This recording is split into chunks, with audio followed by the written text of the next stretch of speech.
Every time you get angry, you hand your power to someone else. The calmest person in the room, that's the real leader. Not because they're passive, but because nothing shakes them. They've built an inner fortress no insult, rejection, or betrayal can enter. If your peace still depends on how others act, you're not in control. They are. Emotional discipline isn't optional anymore. It's the edge the world's strongest minds already have. In a few moments, you'll learn the secret to staying calm and unbothered. No matter who tries to provoke you, your reaction is your responsibility. You do not control what others say or do, but you control how you respond. That truth alone is the foundation of power. Anger is a fire. You can feed it or you can extinguish it. The wise man doesn't burn with rage, he burns with purpose. Proverbs 16:32 says, "He who is slow to anger is better than the mighty, and he who rules his spirit than he who takes a city." When someone offends you, remember, they are offering you their weakness. Will you accept it, or will you offer strength instead? You are not a puppet. You are not at the mercy of someone else's bad day. You are the master of your emotional estate. Like a skilled gardener, you uproot bitterness before it poisons your soil.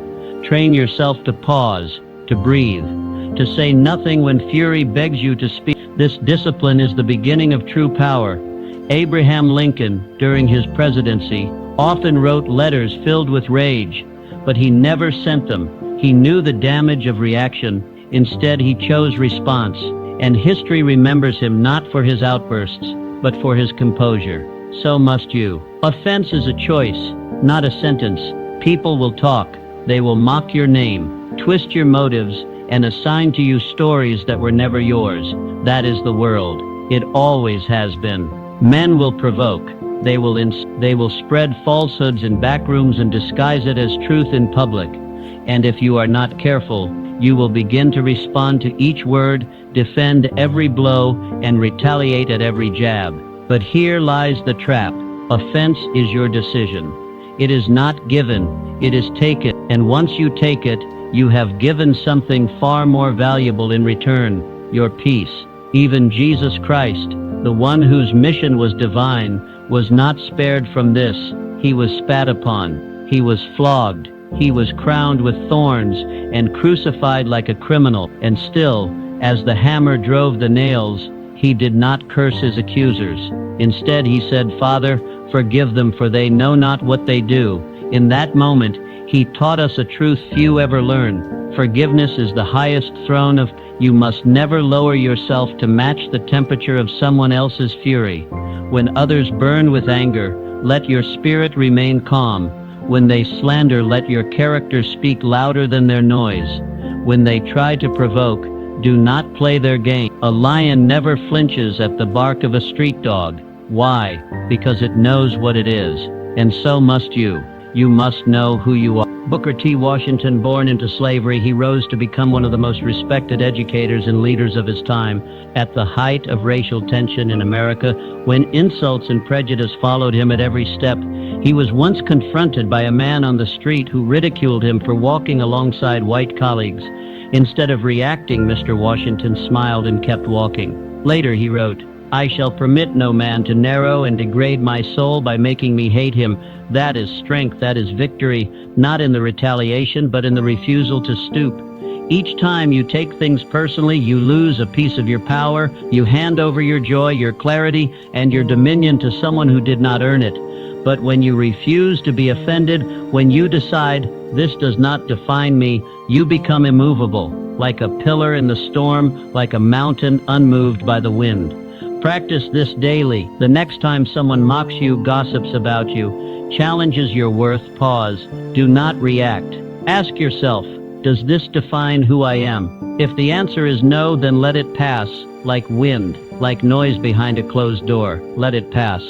Because you are not a sponge for other people's dysfunctions. You are a temple, a throne, a flame that doesn't flicker with every gust. Stand tall, be still, stay noble. That's how you win. 3. Emotional mastery starts in solitude. Silence is not absence, it is preparation. It is the quiet chamber where your strength sharpens, your spirit strengthens, and your future is carved out in invisible ink. The world glorifies noise, shouting, boasting, reacting, but true power does not make a sound. It simmers, it watches, it waits, and when it finally speaks, the world listens. Psalm 46:10 whispers, "Be still and know that I am God." There is divine strategy hidden in that stillness, for it is not mere quiet, but a holy pause. In stillness, you are not doing less. You are becoming more. You are not withdrawing. You are preparing. You are not absent. You are in attendance with your inner world. The man who masters his anger, who conquers his inner war, is not the one who bursts out in fury or wrestles for dominance in every room. No, he is the man who sits with himself, who breathes through the fire, who trains his emotions in silence until they bow in obedience to purpose. Every day must begin with silence. Give yourself this time alone, not to escape the world, but to prepare for it. Reflect on what you are building. Pray for the wisdom to act wisely. Write down your vision so it may become anchored in your mind. Listen for what your soul is trying to say. Think of solitude like a forge, a place of fire not for destruction but for shaping. When you step into silence, you are like raw iron placed in heat, not to melt but to be molded. You enter scattered, you exit shaped, like steel. Mahatma Gandhi understood this well. Before facing empires, before enduring prison and persecution, he often fasted and meditated in private. His strength wasn't in angry speeches. It wasn't in retaliation. His weapon was clarity, and clarity was born in silence. When he spoke, he moved nations, not because his voice was loud, but because it was forged in solitude. You must do the same. You cannot afford to live reactive. You cannot wake up and let the world set your tone. Begin with silence. Let stillness set the rhythm of your day. Guard it like treasure, because if you do not command your emotions in private, they will command you in public.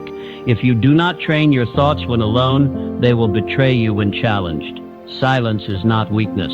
It is dominion. It is authority exercised internally. In silence, you rise above chaos. In silence, you become your own master. You don't need to prove anything. You don't need to defend everything. You don't need to shout to be heard. Your life, your decisions, your peace, they will speak for you. So practice stillness not once, but daily. Make it your foundation, not your emergency plan. Let your solitude become your sanctuary, the place where you meet God, where you meet purpose, where you meet your highest self. When the world shakes, let your silence be the anchor. When people provoke, let your silence be the shield. And when the time comes to act, your words will not be noise. They will be weapons of precision. Silence is not what the world sees, but it is where the unseen man is built. And that man, strong, stable, clear, is the one who wins. 4. Understand that most people are hurting. The insult hurled at you isn't always about you. Often, it is a mirror held up to someone else's suffering. People speak from their wounds. They bleed on those who didn't cut them. The bitterness they aim in your direction is often bitterness they cannot unload anywhere else. That is why you must learn this essential truth.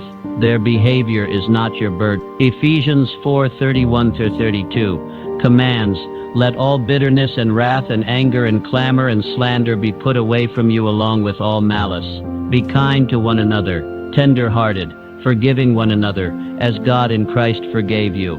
These aren't just poetic words. They are practical instructions for emotional mastery.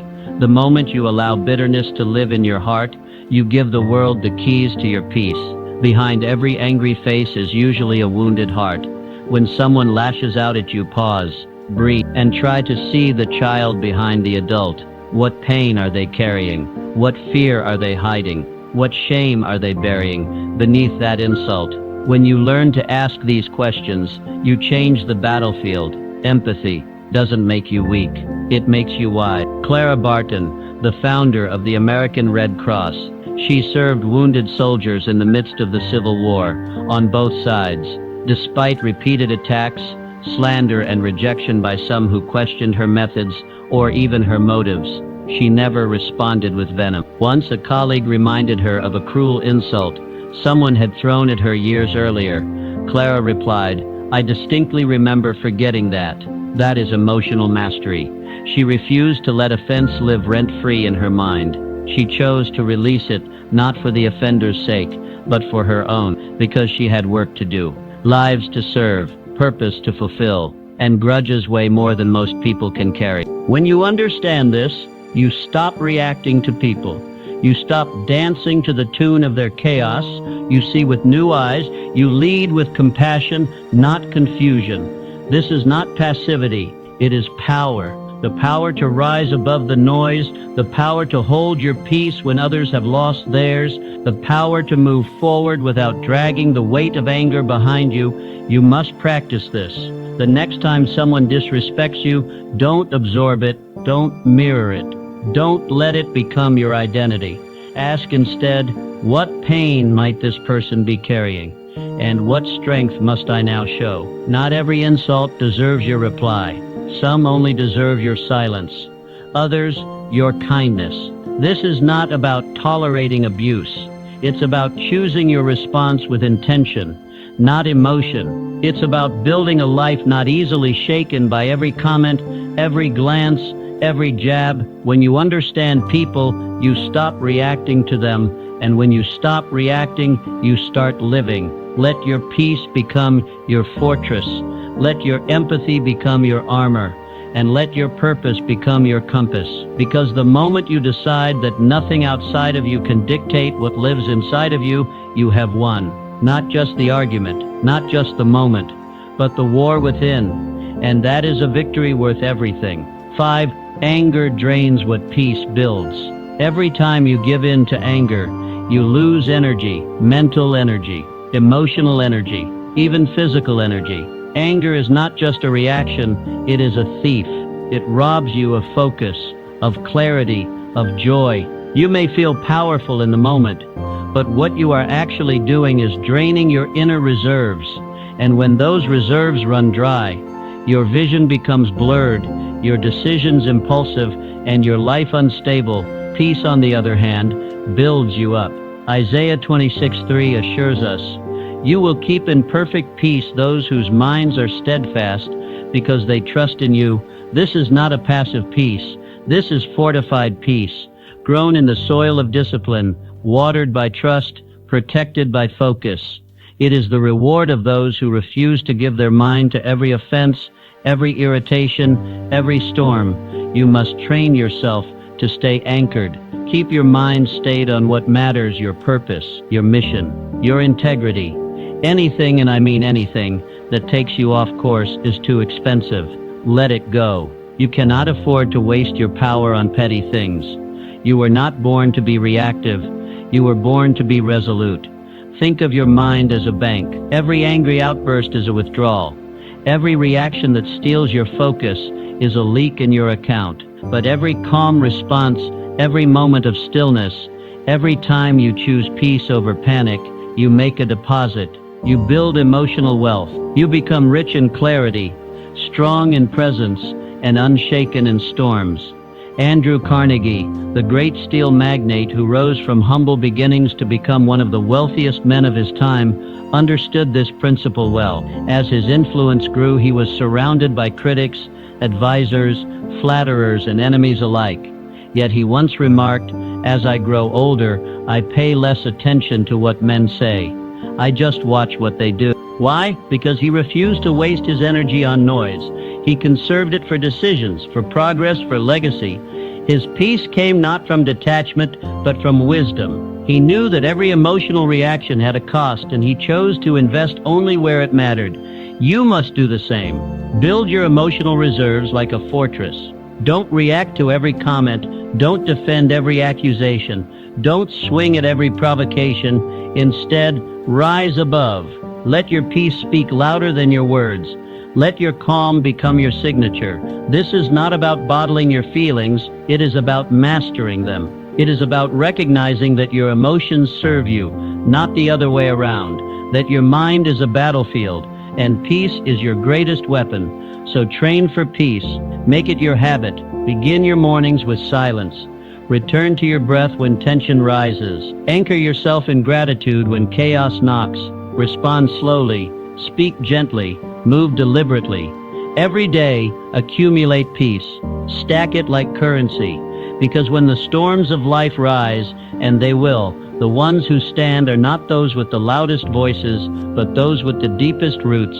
Keep your reserves full. Protect your energy like treasure. And remember, peace is not proved in words. It is proven in restraint. In a world that rewards reactivity, choose mastery, choose calm, choose discipline. That is how you build emotional wealth, and that is how you win. Purpose makes you immune to petty things. You cannot be easily bothered when your mind is fixed on your calling. A man consumed by purpose does not break his stride for the barks of criticism. He does not pause to argue with the voices behind him. The man with a mission understands. Every distraction is a delay, and every delay is costly. Philippians 3:14 gives us the blueprint. I press on toward the goal to win the prize for which God has called me heavenward in Christ Jesus. That pressing forward is not just movement, it is protection. Purpose shields you. It narrows your vision. It trims the fat of pettiness. It silences unnecessary battles. When your eyes are on the summit, you do not argue with those lingering at base camp. Petty people argue. Purposeful people ascend. It is a law of energy. The higher you rise, the thinner the air, and the quieter the noise. When your life is rooted in something higher, something holy, you simply do not have the emotional margin to be offended. You have mountains to climb, people to lift, futures to shape. Why waste your breath proving yourself to those who are not even climbing? Every minute you spend being angry is a minute stolen from your mission. That is the true cost of offense. It doesn't just steal your peace, it steals your momentum. And once momentum is lost, even the strongest vision grows weary. Theodore Roosevelt understood this deeply. Long before the presidency, he endured ruthless attacks from his own party. They mocked his ideals, challenged his convictions, and tried to break his spirit. But Roosevelt did not flinch. He said aggressive fighting for the right is the noblest sport the world affords. He didn't get tangled in gossip or petty rivalries. His eyes were on the reform, on the nation, on the legacy. He chose the mountain over the mud. You must do the same. Focus is not just a strategy, it is a discipline. You must train yourself to ignore what does not build you. You must resist the temptation to respond to every insult, to defend every step.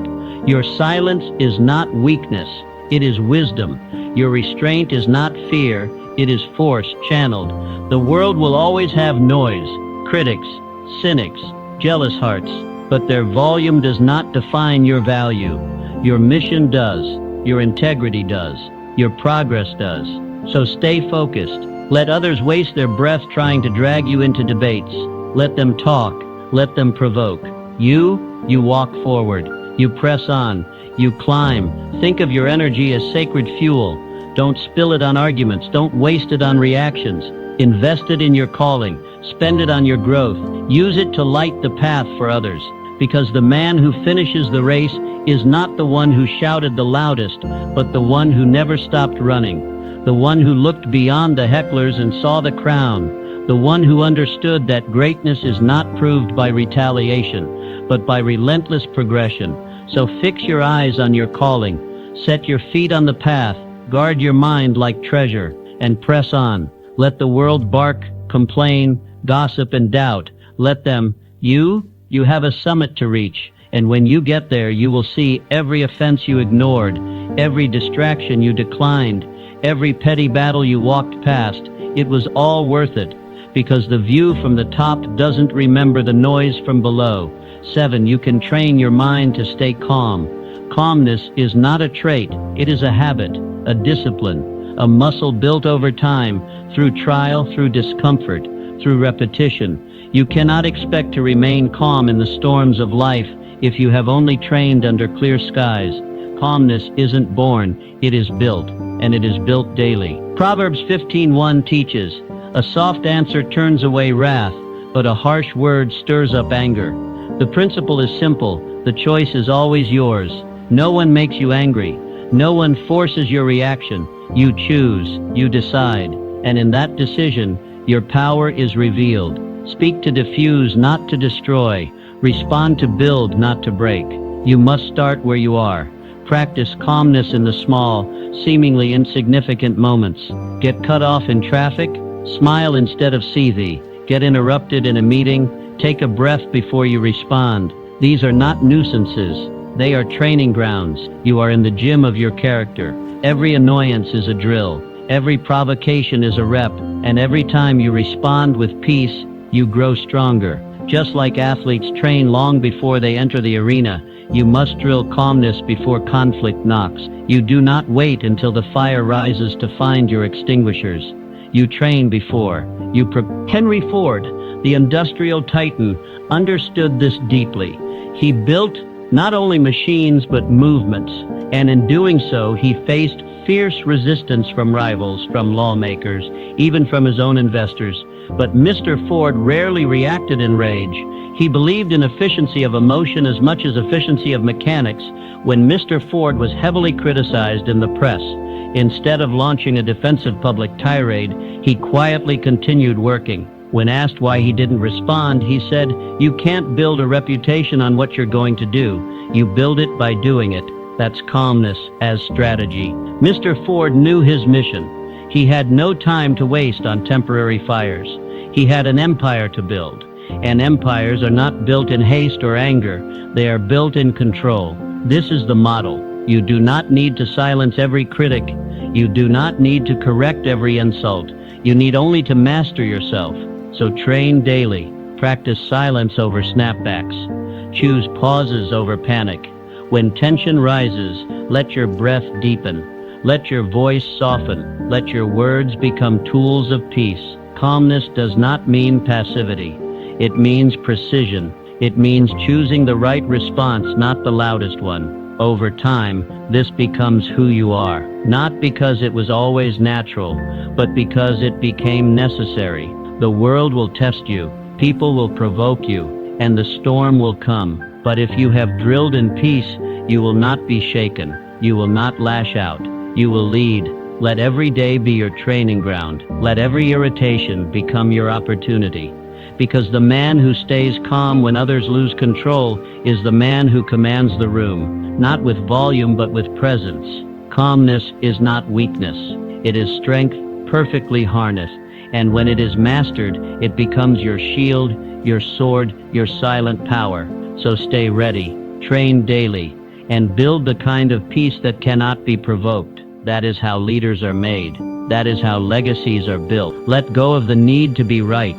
Much of the anger you feel does not come from injustice. It comes from ego, the need to prove yourself, the hunger to win an argument, the desire to dominate a conversation or come out on top. But what if you didn't need to be right? What if instead of chasing victory, you chose wholeness? What if the real success was not in the comeback, but in the calm? Romans 12:18 gives us a liberating truth. If it is possible, as far as it depends on you, live at peace with everyone. That peace isn't always mutual. It doesn't mean everyone will like you, agree with you, or validate you. But it does mean you refuse to fuel the fire. It means you refuse to let someone else's chaos become your climate. Peace sometimes means letting go of the last word, of the clever reply, of the perfect retort. It means choosing harmony over temporary victory. Because when you stop arguing with fools, you stop looking like one. And when you choose to be whole instead of right, you gain something that no argument can offer, your dignity. Imagine you're walking through a muddy path. Someone ahead of you turns and throws dirt. You have two choices: stop, turn back, and wrestle in the mud, or keep walking towards solid ground. Which one gets you closer to your destination? The answer is always the same: walk away. Not out of weakness, but out of wisdom. Franklin D. Roosevelt, one of the most scrutinized presidents in history, faced waves of political slander. Opponents questioned his health, his policies, even his character. But Roosevelt rarely responded in kind. Often he would simply smile and say nothing, because he understood a timeless principle. Not every battle is worth the war. Not every comment deserves a comeback. His focus was not on applause, but on outcomes. He was building something bigger than rebuttals. That's the model. That's maturity. You don't have to silence every critic. You don't have to correct every misconception. You only have to stay faithful to your mission. Your peace is your proof. When you argue out of ego, you lose. Even if you win the conversation, you lose your calm, your clarity, your composure. But when you choose to walk away, you retain control. You keep your focus intact, and you remain aligned with something greater than pride. You must train for this. The next time someone challenges your worth, your ideas, or your decisions, ask yourself, am I trying to protect my integrity or just my ego? If it's ego, let it go. If it's integrity, let your actions speak. Because the truth doesn't need shouting, it only needs living. Let your peace be louder than your arguments. Let your presence do the speaking. Let your patience speak volumes. Because every time you walk away from petty conflict, you prove your strength. Every time you choose peace over pride, you gain ground. And every time you value purpose over ego, you grow. This is how leaders move. This is how wisdom walks. Quiet, focused, untangled. So choose your peace. Guard it like gold. And remember, not every fight is a battlefield. Some are just distractions. And you have somewhere higher to go. Keep walking. Forgiveness frees you from emotional slavery. Holding a grudge is like drinking poison and expecting the other person to die. It does not wound them. It wounds you. The bitterness you hold in your heart does not punish your offender. It corrodes your peace, your joy, your clarity. Every time you replay the offense in your mind, you tighten the chains around your own soul. Matthew 6:14-13 makes it clear. For if you forgive other people when they sin against you, your heavenly Father will also forgive you. But if you do not forgive others their sins, your Father will not forgive your sins. Forgiveness is not optional, it is essential. But it is also often misunderstood. Forgiveness is not approval, it is release. It does not mean what they did was right. It means you refuse to stay bound by it any longer. When you forgive, you drop the weight. You break the chain, you take your power back. Unforgiveness is a cage, and the only key is in your hand. You can stay inside, feeding your resentment, nursing your wounds, replaying the offense, or you can walk free, but you cannot do both. Harriet Tubman understood this better than most. Born into slavery, she endured unspeakable cruelty. But after escaping, she didn't just find freedom for herself, she returned to lead hundreds to safety. When asked how she found the strength to do it, Harriet Tubman often spoke of a higher purpose. She forgave those who had enslaved her, not because they were worthy of it, but because she refused to remain a prisoner in her heart. She would not let hatred steal her future. That is real freedom. That is real strength. To forgive is to say, you no longer have power over me. It is to close a chapter that was never meant to define your whole story. It is to choose healing over hatred, clarity over confusion, and power over pain.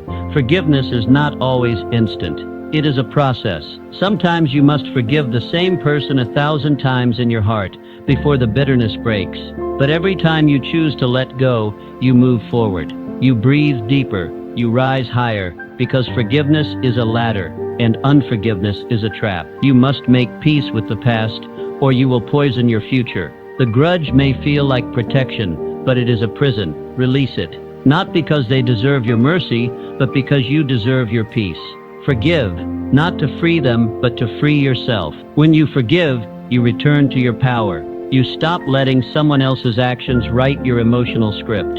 You reclaim your narrative. You move from being a victim to a victor. So how do you begin? Start with honesty. Acknowledge the pain. Speak it out. Name the wound. And then declare your decision. I will not carry this any longer. Pray for the strength to let go. Ask for divine help. Write a letter you never send. Say the words you've been choking on. Then take a deep breath and release. Forgiveness does not erase memory, but it transforms meaning. What once defined you can now refine you. What once broke you can now build you. Don't live in a cage that you have the power to unlock.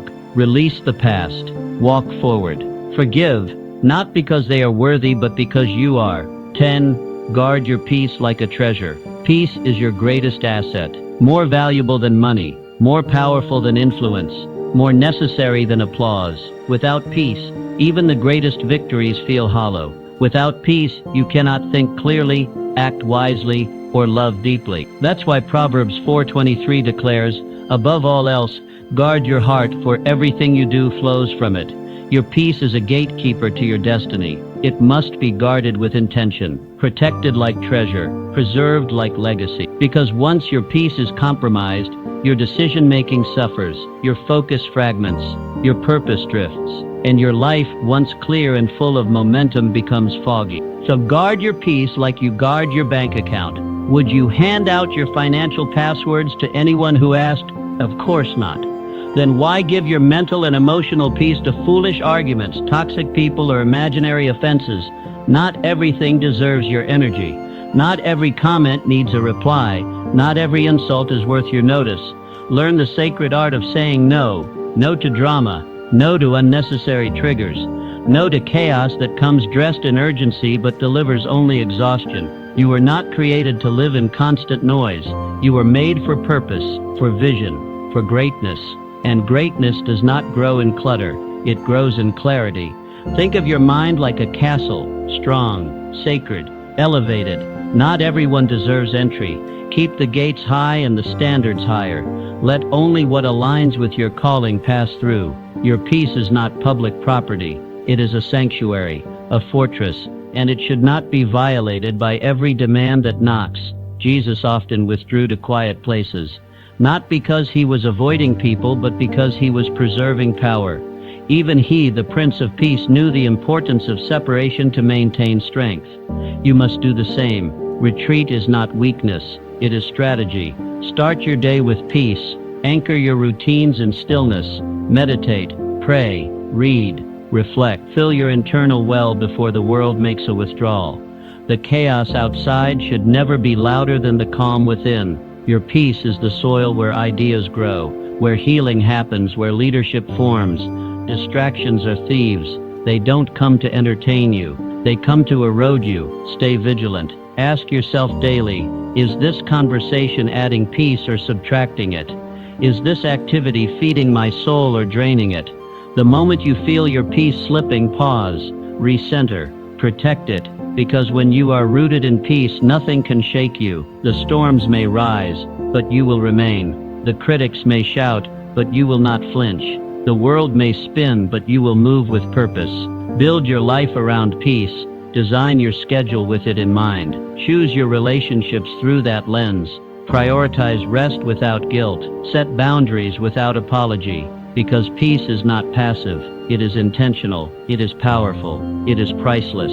And remember, a peaceful spirit is a magnet for wisdom, strength, and favor. It attracts clarity. It nurtures resilience.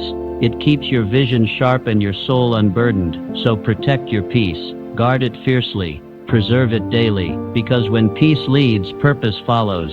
And when purpose is clear, your life becomes unstoppable. 11. You cannot be offended without your consent. No one can inject offense into your heart unless you open the door. You are not a sponge, helplessly soaking up every word, glare, or accusation that comes your way. You are a gatekeeper. You decide what gets in and what stays out. People may throw insults, spread rumors, or attack your character, but unless you accept their words, they hold no power. You may not control their mouths, but you do control the space between their voice and your reaction. The reason most people live offended is not because of what was said, but because of how they've trained themselves to respond. They've wired their emotions to react instantly without reflection. And that reaction is the very trap. Offense seduces you into emotional bondage. It pulls you away from reason and peace and locks you into a cycle of retaliation. But Proverbs 19:11 says, "A person's wisdom yields patience. It is to one's glory to overlook an offense." The scripture doesn't call overlooking an offense weakness, it calls it glory. Why? Because it takes strength to rise above. It takes wisdom to wait, breathe, and choose a higher road. That is not surrender, that is mastery. So how do you begin to break free from offense? You start by deciding that your peace is not for sale. Not today, not ever. Your emotional balance is not up for auction. You begin to train your mind to evaluate what happens around you without emotionally absorbing it. The first thought to adopt is this is about them, not me. Someone else's behavior is not your identity. Their insult is not your reflection. Their gossip is not your truth. Replace reaction with reflection. Ask, is this worth my peace? Is this who I want to be? Does this reflect my calling? When you do this, you begin to reclaim the emotional territory you had given away. Even Jesus, the model of divine strength, was insulted, mocked, beaten, and spat upon. And still, he chose silence. He chose clarity over chaos. When the crowd hurled slander, he didn't shout back. He stood firm. That kind of calm under fire is not weakness. It is royal restraint. It is spiritual power. When you rise above offense, you do more than just protect your peace. You model maturity. You preserve your energy. You focus your life on the mission, not the noise. And your actions begin to speak louder than any insult ever could. So choose to be unshaken. Choose to be deliberate. When offense knocks, do not answer the door. You are not obligated to carry what was thrown at you. You are not defined by those who misunderstand you. You are a gatekeeper. Stand tall. Guard the gates. Let peace be your doorman. Offense will come, but reaction, that's optional. And when you train yourself to respond with patience, with wisdom, and with restraint, you walk not only in strength, but in glory. 12. You rise above what you understand. Anger often comes from misunderstanding, a failure to see the whole picture. When someone wrongs you, speaks harshly, or acts out of character, the immediate instinct is to defend, to retaliate, to feel wounded. But more often than not, what you're seeing is not the full story. It's only a surface expression of something deeper within them. And when you gain that insight, anger begins to loosen its grip. You cannot rise above what you don't understand, but once you do, everything changes. You move from reaction to reflection, from emotion to mastery. Understanding gives you perspective. It sharpens your discernment. It reminds you that people act out not always because of you, but because of what's happening in them. Hurt people hurt people. Insecure people provoke others to validate themselves. Jealous people gossip to fill the emptiness inside. But their behavior, no matter how sharp, does not define you. It reflects them. Ephesians 6:12 gives us powerful insight.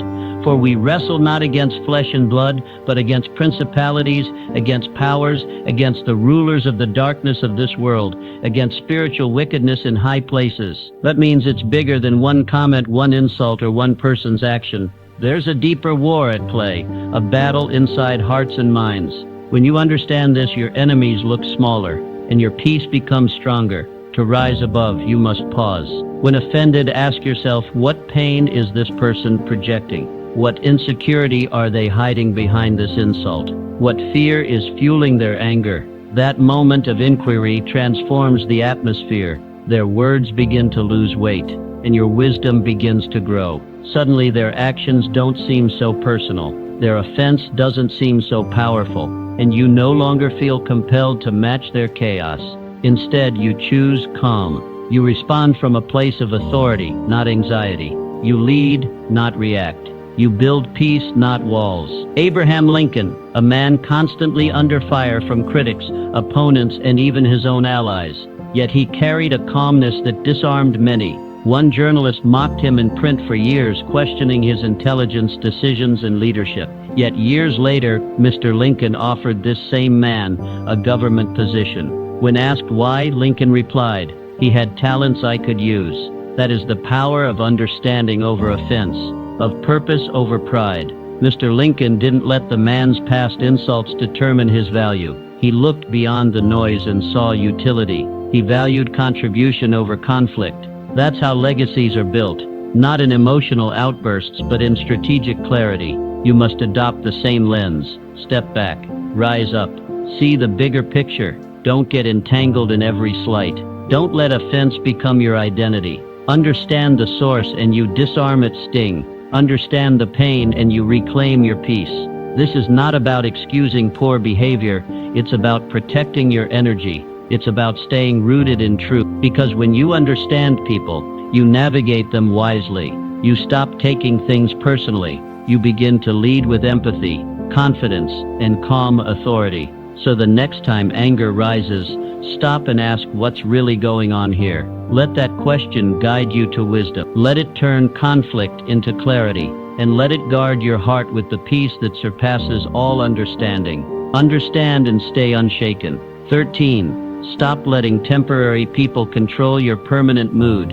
You hand away your power every time you let a momentary insult spoil your whole day. A single comment, a rolled eye, a careless word, and suddenly your joy is gone, your focus derailed, your energy consumed by someone who may never appear in your life again.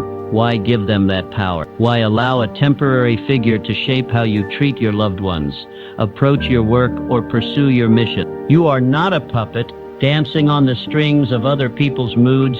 You are the sculptor of your own inner world. You decide what gets in, you decide what stays out.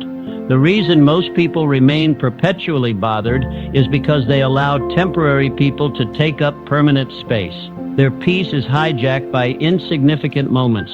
Their purpose is stalled by petty noise. But Isaiah 26:3 offers a clear remedy.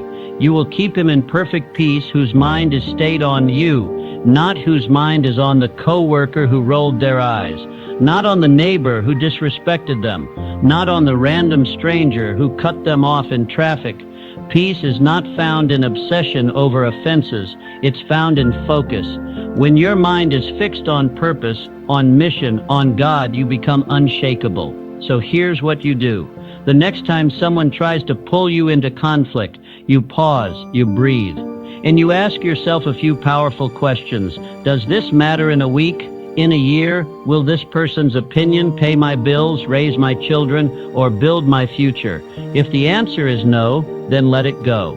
Why carry what doesn't count? Why bleed energy into empty battles? George Washington understood this well.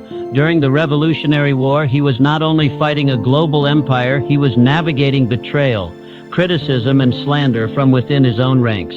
Some of his own generals doubted him, whispered behind his back, even plotted against him. Yet Mr. Washington remained composed, dignified, focused, not because he lacked emotion, but because he prioritized mission over ego. He could not afford to pause the revolution to correct every insult.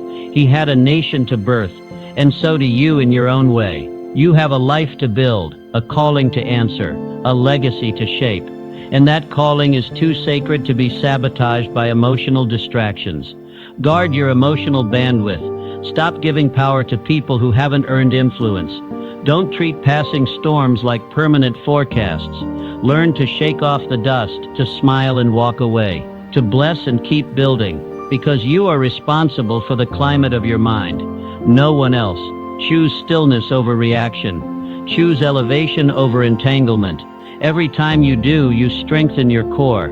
You reinforce your purpose. You become like the oak tree, deep-rooted, unmoved by surface winds. Let people talk. Let critics bark. Let the world spin. You stay centered. Stay planted. Stay focused. The work ahead of you is too important. The vision too grand. The destiny too precious. Don't trade it for a grudge.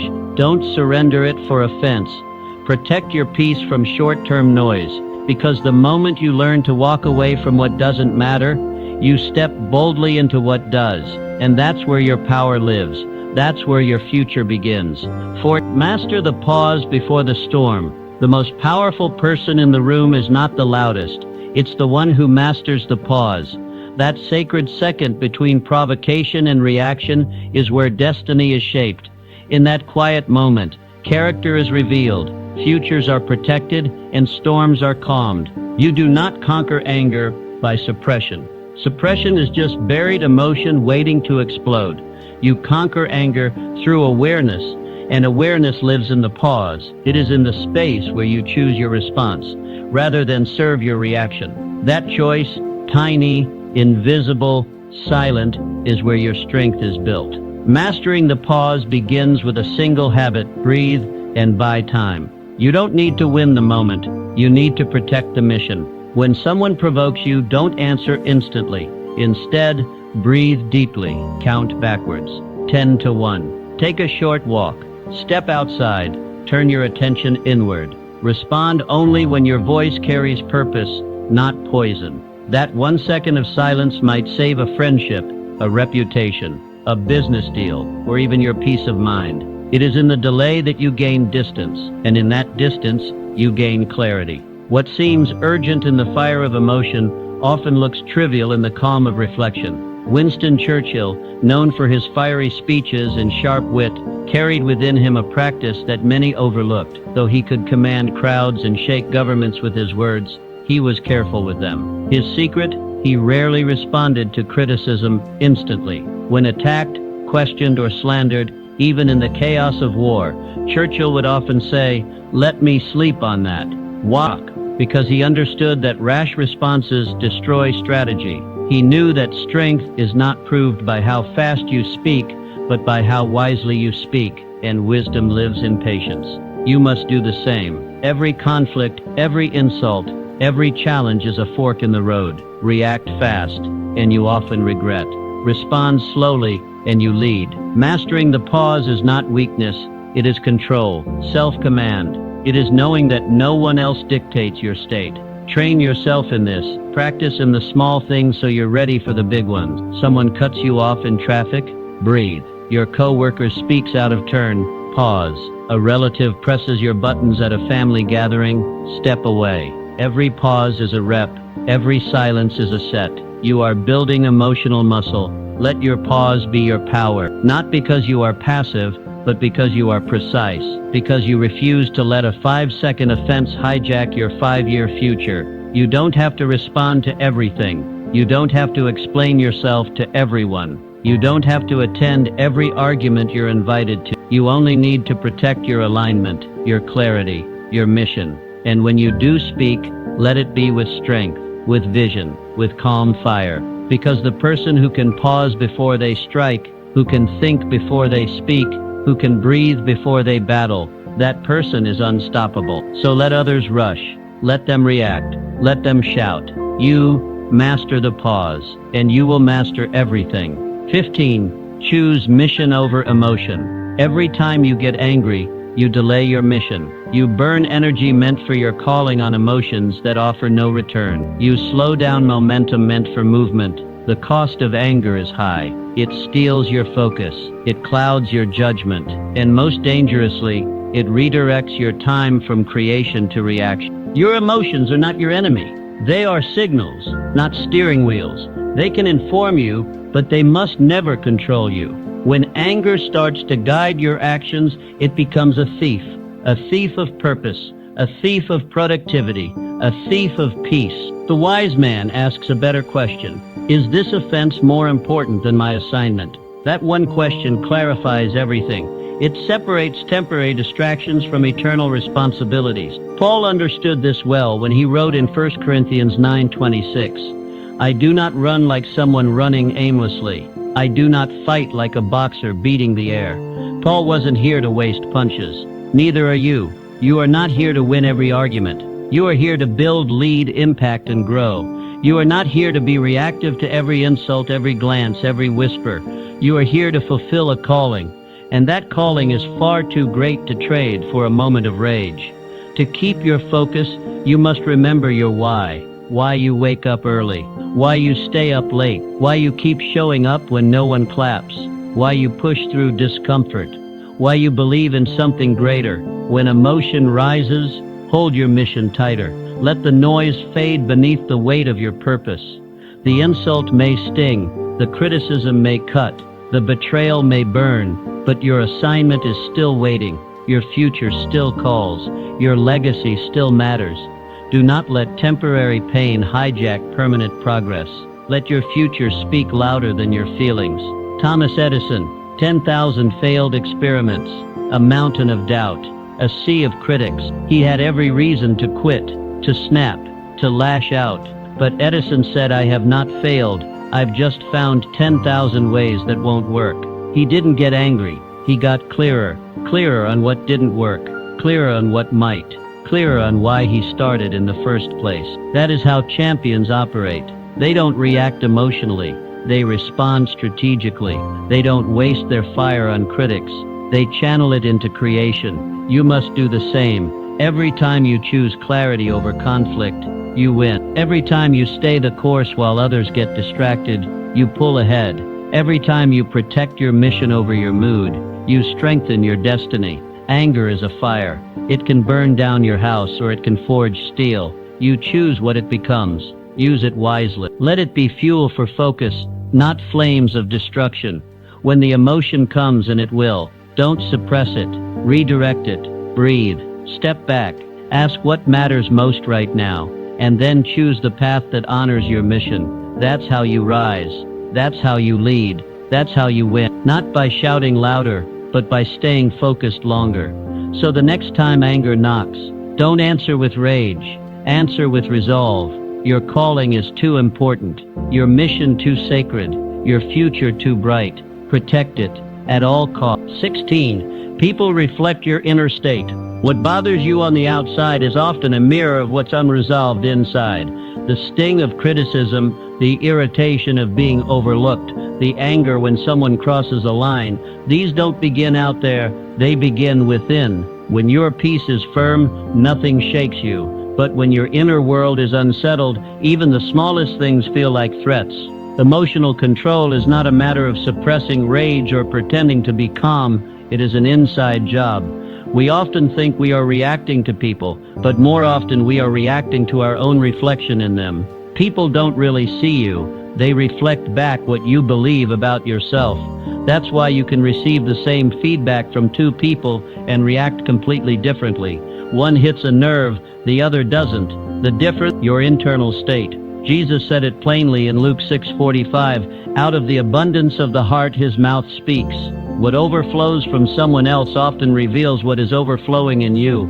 If your heart is full of fear, then every question feels like judgment. Every disagreement sounds like rejection. But when your heart is full of purpose, most things bounce right off. They can insult you and it doesn't sink in. They can question you and it doesn't shake your confidence.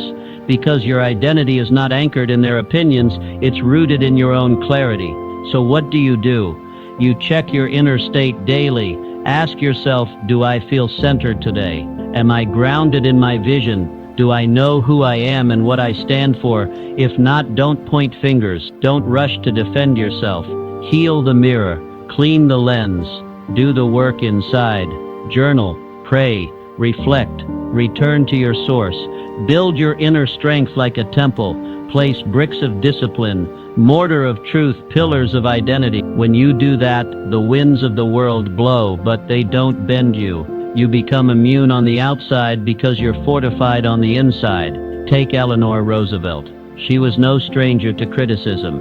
As First Lady, she redefined the role, spoke her mind, and challenged societal norms. She was mocked in newspapers, attacked by opponents, even ridiculed by members of her own party. But she famously said, "No one can make you feel inferior without your consent."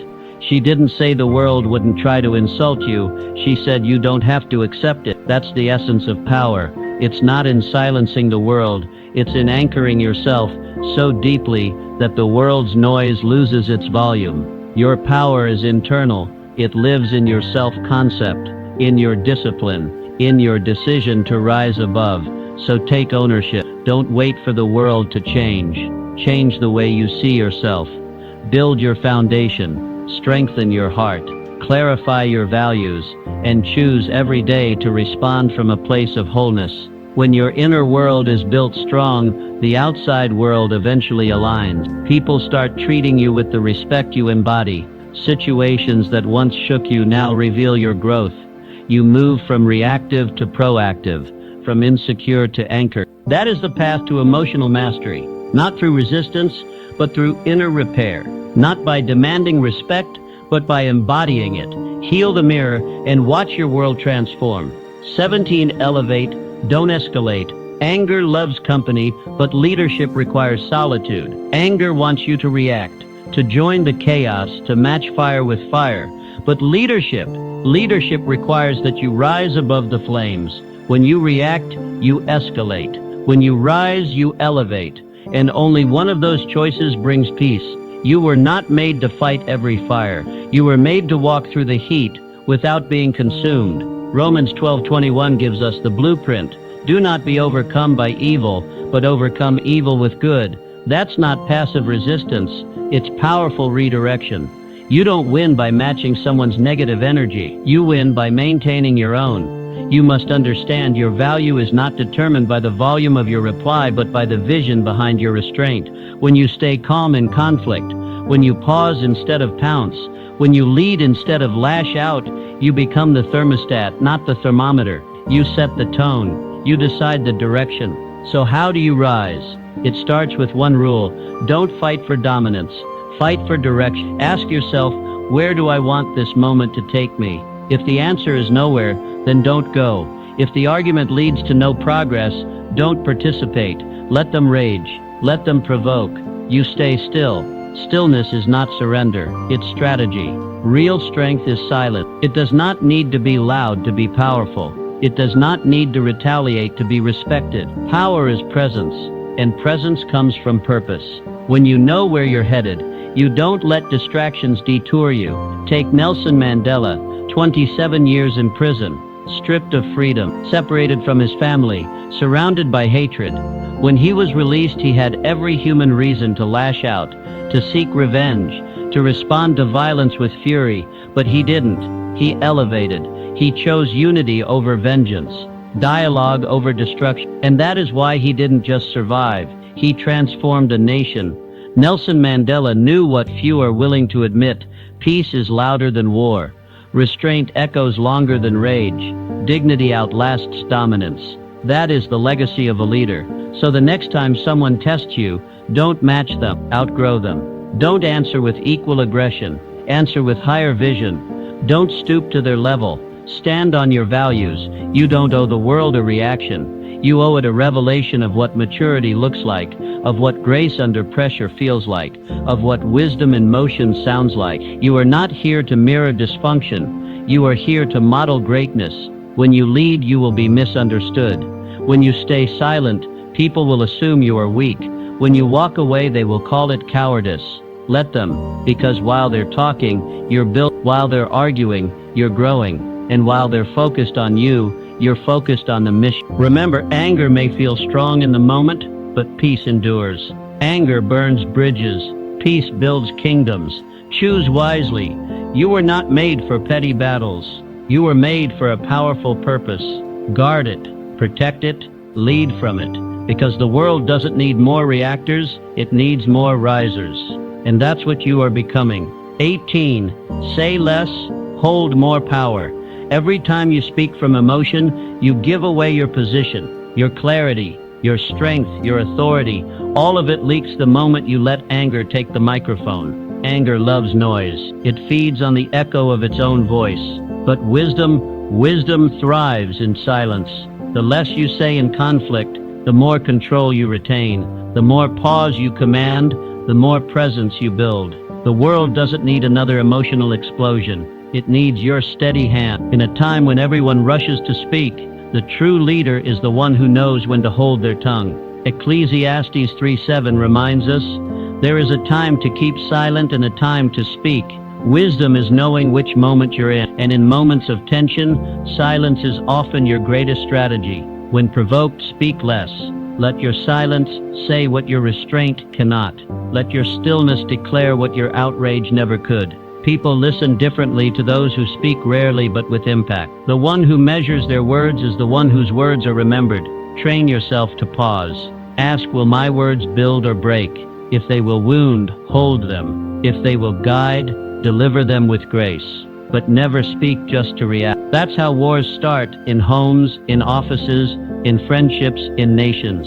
Words are sparks, and one careless word can set fire to a field you spent years planting. Leadership begins with self-control. Power starts with discipline. You must become a master of your mouth. When the temperature rises, lower your tone. When voices escalate, lower your volume. When everyone reacts, you reflect. That is how strength is revealed. Calvin Coolidge, America's 30th president, famously known as Silent Cal. In debates, he rarely spoke. He didn't waste words proving points, but when he did speak, the room stopped. He conserved power. He spoke to direct, not to defend. His silence wasn't passivity, it was precision. He understood that noise does not equal influence. Clarity does. Coolidge knew the art of conservation. He knew that silence is not the absence of speech, but the presence of thought.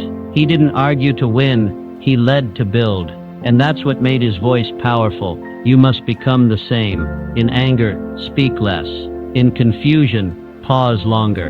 In conflict, respond slower. Because every word you speak has weight, and every sentence is either a seed or a sword. Choose wisely. You were not made to fight every battle. You were not called to correct every insult. Your purpose is not in reaction, it's in direction. Preserve your power. Conserve your clarity. Speak when your words can move something forward, not just because you want to be heard. Powerful people are not the ones who talk most. They are the ones who say just enough to shift the room. They are not carried by emotion, but guided by intention. You must be intentional with your speech, deliberate with your silence, and strategic with your energy. The next time conflict arises, do not rush to speak. Wait, breathe, weigh your words, let your silence be the wall that absorbs the fire, and when you finally speak, make every syllable count. That is how wisdom sounds, that is how peace is preserved, that is how leaders are made. You were built for the long game. Anger is a short-term strategy. It burns hot and fast, consumes energy quickly, and leaves nothing behind but ashes. It feels powerful in the moment, but it doesn't last. It's like striking a match in the wind, bright for a second, then gone. But you weren't made for temporary flames. You were built for legacy, for endurance, for something that stands the test of time. And if you want long-term success, you must outgrow short-term reaction. Galatians 6:9 offers this truth. Let us not grow weary in doing good, for at the proper time we will reap a harvest if we do not give up. That's not just a spiritual principle, it's a mindset. Your future requires patience, and patience cannot thrive where emotion rules. When you are quick to anger, you are quick to forfeit the reward of steady progress. Success is not built on outbursts, it is built on resilience, and resilience demands discipline. The kind of discipline that keeps building when others break down, the kind of focus that stays calm while others spiral, the kind of inner strength that sees the long road and still walks it, step by step. Your emotions will scream for immediate release. They will demand justice, reaction, retaliation, but your destiny, it calls for consistent progress, not emotional flare-ups. It rewards the one who can hold back, who can breathe through the fire, who can walk away from the argument and keep their eyes on the vision. So the next time anger knocks, ask yourself, does this moment build my future or steal from it? If it's the latter, walk away. Protect your energy. Every second you remain calm is a brick in the foundation of your legacy. Every moment you resist reaction, you reinforce your future. Andrew Carnegie, born into poverty, faced betrayal from business partners, opposition from rivals, and constant attacks from critics. But Andrew Carnegie didn't respond with vengeance. He didn't waste years trying to get even. He didn't trade his peace for temporary wins. He kept his mind on his mission. He played the long game, and today his name is etched in libraries, universities, and history books. Why? Because he chose vision over emotion, legacy over ego, progress over pettiness. He understood that true power is not proven in a heated moment. It's revealed in the work that lasts long after the conflict has passed. You must do the same. Let your legacy be louder than your reaction. Let your consistency be stronger than your fury. Let your endurance speak when your feelings try to shout. This doesn't mean you ignore injustice or bury your emotions. It means you channel them. Use that energy to build something unshakable. Let anger remind you of what matters, but don't let it become your compass. Emotions are signals, not steering wheels. Stay steady. Stay locked in. Your assignment is too important. Your influence too valuable. Your future too bright. Don't trade it for a 5-second explosion. Because here's the truth. Anger fades. Arguments fade. Even the people who trigger you will fade. But your legacy, that endures, that is what you are building. That is what matters. So build with patience. Build with clarity. Build with the kind of strength that doesn't flinch when the fire rises. And when it's all said and done, let your life be the proof that wisdom lasts longer than rage. Legacy is never built in moments of fury. It's built in moments of focus. Choose wisely. You set the emotional tone wherever you go. The strongest person in the room is not the one who yells the loudest.